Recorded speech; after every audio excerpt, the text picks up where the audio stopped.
Spirit of peace کے ناظرین السلام علیکم۔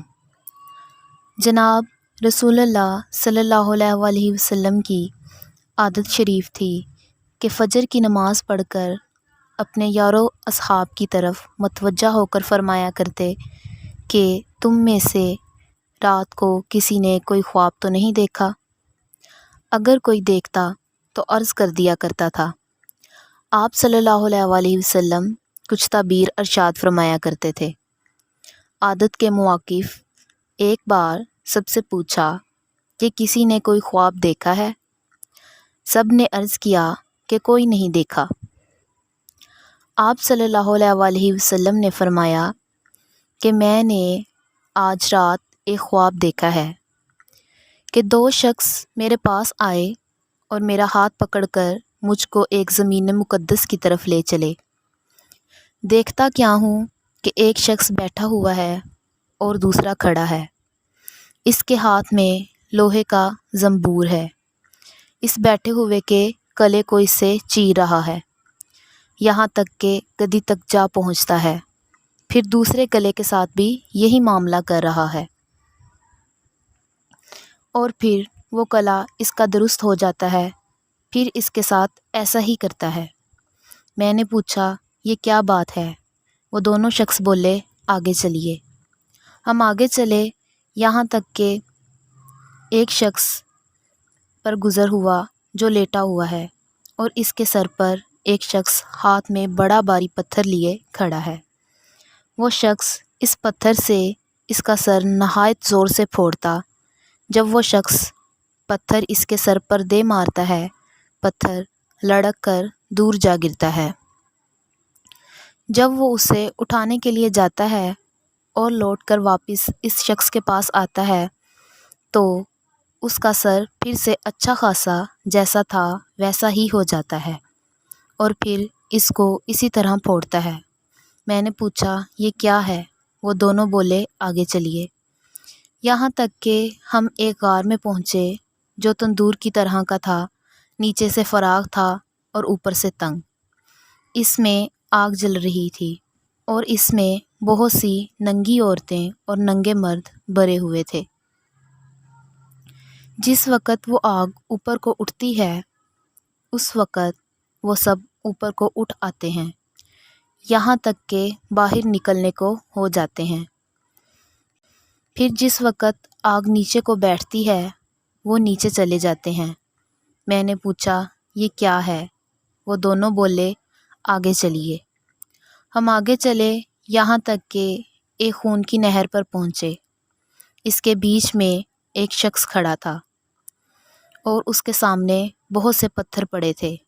نہر کے اندر والا شخص نہر کے کنارے کی طرف آتا ہے۔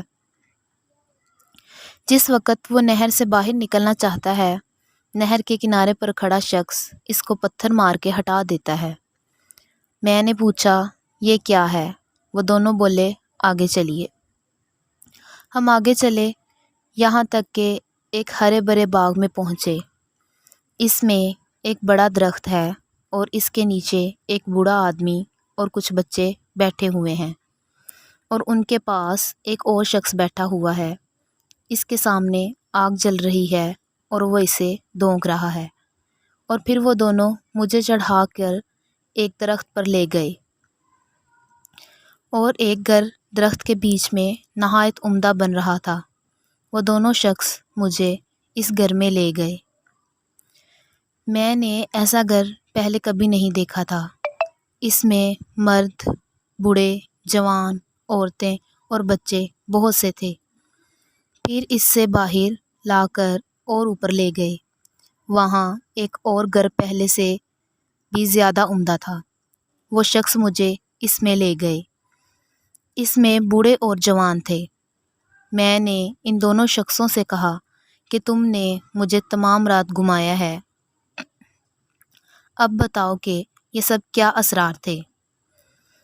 انہوں نے کہا کہ وہ شخص جو آپ نے دیکھا کہ اس کے کلے چیرے جاتے ہیں، وہ شخص جھوٹا ہے کہ جھوٹی باتیں کیا کرتا تھا، اور وہ باتیں تمام جہان میں مشہور ہو جاتیں۔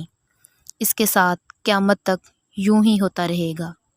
اور جس کا سر پھوڑتے ہوئے دیکھا وہ شخص ہے کہ اللہ تعالیٰ نے اس کو علم قرآن دیا، وہ رات کو اس سے غافل ہو کر سویا رہا اور دن کو اس پر عمل نہ کیا، قیامت تک اس کے ساتھ یہی معاملہ ہوتا رہے گا۔ اور جن کو آپ نے آگ کے غار میں دیکھا وہ زنا کرنے والے لوگ ہیں، اور جس کو خون کی نہر میں دیکھا وہ سود کھانے والے ہیں، اور درخت کے نیچے جو بوڑھے شخص تھے وہ حضرت ابراہیم علیہ السلام ہیں، اور جو بچے ان کے ارد گرد تھے وہ لوگوں کی نابالغ اولاد ہیں، اور جو آگ دونک رہا ہے وہ دوزخ کے دروازے کا مالک ہے۔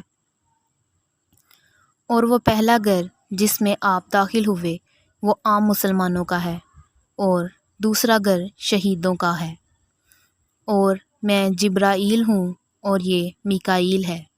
پھر وہ مجھ سے بولے سر اوپر اٹھائیے۔ میں نے سر اوپر اٹھایا تو میرے اوپر ایک سفید بادل نظر آیا۔ وہ بولے یہ آپ کا گھر ہے۔ میں نے کہا مجھ کو چھوڑو، میں اپنے گھر میں داخل ہونا چاہتا ہوں۔ وہ بولے ابھی نہیں، ابھی آپ کی عمر باقی ہے، پوری نہیں ہوئی، اگر ہو چکتی تو آپ چلے جاتے۔